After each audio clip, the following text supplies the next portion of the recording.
que isso tivesse sido feito lá no começo, porque o Zubeldia teria os dois em campo para jogar contra o Atlético Mineiro, por exemplo, na Copa do Brasil, sendo que o adversário tinha pelo menos 2 jogadores que atuaram, que foram contratados. 3 dos 5 jogaram. O zagueiro, né? O Lian, Júnior Alonso, o Bernard e depois o Lianco que entrou no... o Bernard ainda foi mais tarde, contratou ainda antes, jogando, né? Sim, mas 3 que vieram nessa janela, né? Então, assim, entender que o São Paulo não pode gastar, eu entendo e acho que está certo. A única coisa é um pouquinho mais de agilidade, de trazer um pouco antes. Mas também, cara, o Palmeiras trouxe o Felipe Anderson, o Maurício já e tudo antes, não adiantou nada. Tomou pau em 2 Copas. A gente também tem que entender que nem sempre as coisas acontecem no tempo que é necessário para render em campo. A galera já está mandando mensagem aqui nesse WhatsApp que está aí na sua tela, 11 9. Vai se manifestar sobre o corrido no jogo de domingo? Sobre o que? A história do Só uma coisa antes que o Arnaldo fale, a única coisa que me pega do Ramal e nada contra ele, é que eu escuto o Arnaldo e você, por exemplo, falando há mais de 2 meses, o Wellington tá jogando todas, o Wellington tá jogando todas. Não é uma coisa que pintou, não é o Cuiabano que lesionou. Sim. É uma coisa, há 1 mês e meio, 2, vocês estão falando. Precisa de um lateral, precisa de um lateral, precisa de um lateral. Contra o Palmeiras. Então não é uma coisa também que todo mundo já sabia, né? Bom. Trouxe para os últimos minutos porque... Que o Wellington vai embora no fim do ano, já se sabia desde quando o Moisés... O que é umas 3 janelas já, né? Faz tempo, ele não renovou o contrato, já sabia que ele não ia ficar. Sim. E o São Paulo ficou nessa por causa do Alexandre, né? Não só, né, Tironi? Bom, primeiro, respondendo a pergunta, né, sobre a questão do erro de direito, suposto erro de direito no jogo São Paulo e Fluminense.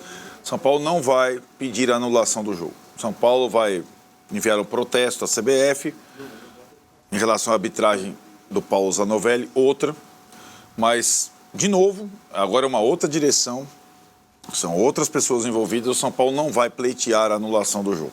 Foi assim com o São Paulo e Ceará, com o erro de direito lá do Wagner Magalhães, que até hoje apita assim, depois daquele jogo, não sei se vocês perceberam, ele apita assim, que ele dá o gol do Pablo, reinicia o jogo, o Ceará... Aí o VAR chama, olha, teve falta lá no início, teve impedimento lá no início. Ele já tinha reiniciado o jogo. E aí? Erro de direito. São Paulo, na época era o Raí, não quis entrar com esse pleito no STJD. São Paulo não vai pleitear nessa nova situação, mão do Thiago Silva, antes da falta do gol do Fluminense, a anulação do jogo. Então, não terá essa...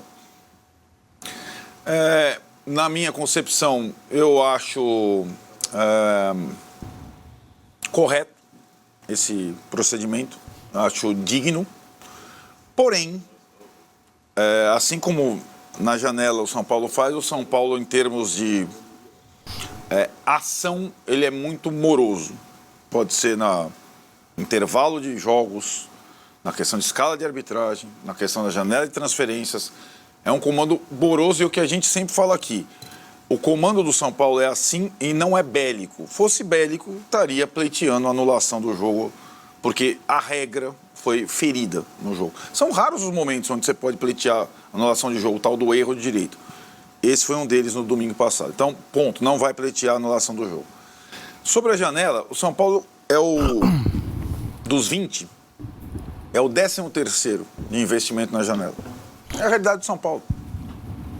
Porque o São Paulo não contratou um outro lateral. Ele não tinha grana para contratar o Alexandre e não teria para contratar o Alex Telles, porque são salários parecidos. Aliás, são os 2 laterais esquerdos da Copa do Mundo, né? A não ser que os jogadores aceitassem receber muito menos do que eles recebiam. O salário que o Flamengo está pagando ao Alexandre e o Botafogo ao Alex Telles, o São Paulo não tem condição de pagar. Extrapola o teto, esquece. O que não deixa de ter uma situação que eu acho, e você falou bem, de ter 2 buracos no elenco muito claros e uma morosidade para encontrar soluções. Você não pode ter só plano A, pode ter B, C. O lateral esquerdo do Fluminense, do Júnior Barranquilla, era uma opção, por exemplo, né? Estava jogando a Libertadores, o time foi eliminado e tal. O volante, eu acho que o São Paulo tentou vários, não conseguiu nenhum. E a liberação do Santilongo só ocorreu depois que o Belgrano foi eliminado da Copa Sul-Americana há uma semana. Então essa não foi morosa a ação do São Paulo, do Santilon. Mas para preencher essas lacunas, demorou demais. E o Massini falou bem, a ponto de jogar uma eliminatória contra o Atlético sem poder utilizar reforços fora o Marcos Antônio, enquanto o Atlético já utilizou. A gente tem que entender que essa janela, além de ser a mais cara da história do futebol brasileiro em todos os tempos, ela foi a maior janela de todos os tempos. Ela durou mais de 2 meses, ou ela durou 2 meses, e ela fechou depois da janela europeia, permitindo essa xepa aí. Em termos de janela, a CBF fez certo. Ela permitiu aos clubes 2 meses e ainda deu a xepa do fechamento da janela europeia. Por isso veio tanta gente, né? Tanta gente graúda. Agora, aí você analisa quem investiu, quanto investiu, em quantos, para você ver como é que é o equilíbrio de forças financeiras do futebol brasileiro hoje. E o São Paulo não está no principal grupo de clubes com poder de investimento. A gente pode até discutir o que o Corinthians está fazendo, que é um caso um pouco à parte. Agora, o Botafogo, SAF, dono, Cruzeiro, SAF, dono, Bahia, Flamengo, Palmeiras, Atlético Mineiro, Mecenas, SAF. O São Paulo não consegue competir em termos de mercado com esses clubes. A ação da direção tem que ser periférica, né? E acho que ela completa o elenco com as possibilidades do momento. E se você não é rápido, se você não antecipa, como o São Paulo fez isso na janela de janeiro, eu acho. O São Paulo se antecipou aos outros. Fez uma boa janela. Mas agora ficou quase que pelo caminho. Vamos ver se vai dar tempo desses jogadores ajudarem. Deixa eu fazer uma pergunta para vocês que estão mais dentro da questão financeira do São Paulo. Essa não ida ao mercado de forma mais agressiva dá um sinal? É um sinal de que as contas em 2, 3, talvez 4 temporadas estejam definitivamente recuperadas e o São Paulo possa competir ao menos com o Palmeiras em termos de investimento? Que eu acho, sempre falei isso aqui, eu acho incrível como o São Paulo ficou para trás na geração de receita, enfim. E acho que o São Paulo tem potencial para estar do mesmo tamanho, até maior em termos de dinheiro, né? Isso é um sinal ou vale a pena o sacrifício ou vai continuar do mesmo jeito? Não, já não está do mesmo jeito. Se você pegar o time que o São Paulo tinha no início dessa gestão e comparar com o atual, o São Paulo melhorou muito o elenco. Só que o São Paulo não tem dinheiro para fazer aquisição de direito federativo, como o Palmeiras tem, o Flamengo tem. O São Paulo não consegue pagar 20 milhões de euros no jogador. Isso está claro, mas... Nenhum momento. Então, o único jogador contratado com compra de direitos foi o Galo, único. Ok, mas a pergunta é, vocês veem isso acontecer num futuro próximo? Não vejo. Acho que a impressão que eu tenho é que os avanços existem, mas mais para arrecadar mais do que para gastar menos. Então, a camisa agora é mais valiosa, tem o Morumbi, tem a bilheteria que está rendendo bem. Então, o São Paulo está arrecadando mais. Está gastando menos? Não. Mas não está fazendo loucura como... Exatamente. O São Paulo não está fazendo o que o Corinthians está fazendo. Não está fazendo loucura. O São Paulo não vai quebrar, né? Então, acho um mérito. Mas vai num passinho. Claro que é. E acho um mérito isso. Óbvio que não tem que tirar o pé do acelerador. Né? E acho que nos limites que o São Paulo tem feito, o São Paulo está conseguindo competir com os outros. Para buscar o equilíbrio, o primeiro passo foi dado, que é aumentar a receita. O segundo passo é diminuir um pouco o custo. Tem lá projetos de refinanciamento da dívida, tem coisas acontecendo lá. Mas assim, chegava assim, olha, pessoal, nós vamos gastar menos aqui. Não é o que está acontecendo. O São Paulo continua gastando e está gastando mais até. Né? E o perfil de contratações continua o mesmo. Jogadores em final de contrato. O Lucas foi uma baita contratação. Foi, só que o cara estava livre. Então, né? Então, só não assim, significa que é barato, mas significa que não paga direito federativo. O São Paulo não paga direito federativo. É mais barato. A gente já vai colocar uma tela aqui com os principais times em reforços no ano. Contando essa janela e contando também a janela... De dezembro. De dezembro. Só um detalhe que tem uma mensagem aqui. Mande aí a sua mensagem. A gente vai colocar o QR Code na tela para você mandar a sua mensagem por WhatsApp. Já estou recebendo aqui. O Renato fala o seguinte: mais uma ação do ótimo head scout do Botafogo, Alessandro Brito. ele é um dos fatores do sucesso atual do Botafogo. Está falando das contratações últimas do Botafogo. Sim, o scout do Botafogo parece que funciona bastante bem. E aí é um contraponto ao que você falar. Tudo bem, São Paulo não tem dinheiro e tal. Mas além de mirar só no óbvio, então traz o Alexandre, o cara da seleção, beleza, né? Traz o Thiago Mendes, lindo. No São Paulo, e em outros clubes também, parece que não teve isso. E o Botafogo parece que junta as duas coisas. Tem grana e ainda acham os caras. O Vitor, menino lá, o atacante, bom. Igor Jesus. Mas custou uma balaça, né? Custou uma balaça? Claro que custou. Mas quanto? Custou uma baita bala o Igor Jesus. A questão é assim, esse trabalho é fundamental independentemente da grana. O Botafogo tem um critério, mesmo quando investiu menos no início. O critério do scout, time físico, jogador jovem, certo? A gente falou, desde o Marlon Freitas, Júnior Santos, Patrick de Paulo, que não deu certo. Então, Patrick de Paulo foi a maior contratação da história do Botafogo lá atrás. Hoje ninguém lembra, que já superou 1000 vezes. Foi emprestado pro Criciúma. Exato. A questão, Tironi, o São Paulo também consegue... Aliás, o chefe do scout, o Dorival, levou para a seleção, viu? Lá no início do scout na seleção. Tem também. Mas o São Paulo consegue peneirar bem o mercado com oportunidades. Mas eu acho que na janela de meio de ano ele vacilou. Né? Não acho que o São Paulo tenha ido mal na janela do início, pelo contrário. Mas na janela de meio de ano, com as lacunas que se abriu, o São Paulo tem uma programação que não atende a programação dos outros mais fortes, que é o investimento maior na janela do início do ano. Essa é de ajuste, o que seria óbvio. Só que tem um detalhe nessa temporada, que eu acabei de falar. A janela desse meio de ano ela é gigante, ela é maior e ela te dá a oportunidade de você ainda contratar jogador que não se encaixa na Europa. O São Paulo não se preparou para essa janela de meio de ano. Ele não tinha grana para entrar no mercado na janela de meio de ano. E assim foi. E acho também, não é só o Botafogo que faz um trabalho bom de scout, o Corinthians também faz. Se o Corinthians faz mau negócio com algum ou outro, é por culpa da direção do Corinthians, do presidente do Corinthians, da cefalia na direção de futebol. Agora, se dizer que o Garro não é uma boa sacada, Félix Torres, Ranielli, um monte de cara que o Corinthians trouxe, é por conta do scout do Corinthians. Só tem aí algo que eu queria pontuar, que o scout, ele não é o responsável pela contratação. Então, exato.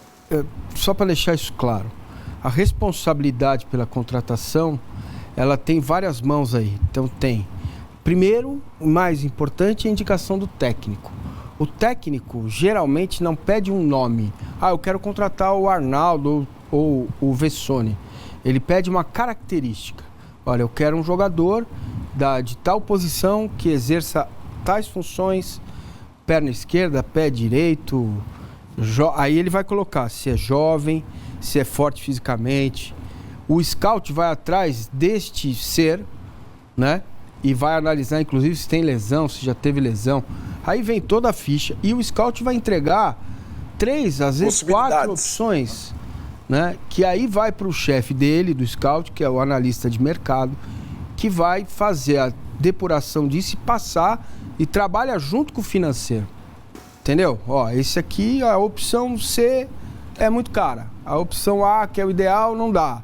A opção B, não é por ordem de importância, né? São 4 nomes, às vezes são 3 ou 4 nomes, né? É óbvio que se o scout erra aqui, o cara contrata ali e o jogador é ruim, né? Ou não se adapta, ou não vale. É óbvio que é fundamental esse trabalho, né? Agora, acertos e erros nem sempre são responsabilidade do scout. É óbvio que se você precisa de um corredor, um cara que corre 100 metros rasos e o scout indica o Massa, o scout tá enlouquecido, né? Os caras piraram. Então, é dentro de características daquilo que o treinador pede. No caso do Botafogo, além do trabalho que é excelente do scout em si, existe uma agilidade para fazer negociação e nesta agilidade se conta com um orçamento infinito, porque não tem teto. Então vamos embora. Entendeu? Mais ou menos o que viveu o Palmeiras com o dinheiro que era da Crefisa, que depois virou dívida, que está sendo quitado agora, né? Tá terminando, vai terminar em dezembro, pelo menos não deve mais nada para a Crefisa, quase nada, vai terminar ainda. Que trabalhava o Alexandre Matos, que contratava o Pensou, ele te contratei, lembra desse meme? Limpava o mercado, isso, inclusive para enfraquecer potenciais adversários. Limpava o mercado futuro. Né? Chegou uma época que tinha 8 centroavantes. Eu estava numa outra TV, fiz a pergunta para ele, ficou bravo. Falei, vem cá, só montar um time só com centroavantes? Tinha Borja. Tinha vários. O Arthur Cabral, que quase nunca jogou. Tinha o Dourado. Tinha um monte de centroavante lá no time. O Roger Guedes. Por exemplo, Zé Rafael, Veiga, esses caras foram contratados para incubadora. Eles não eram...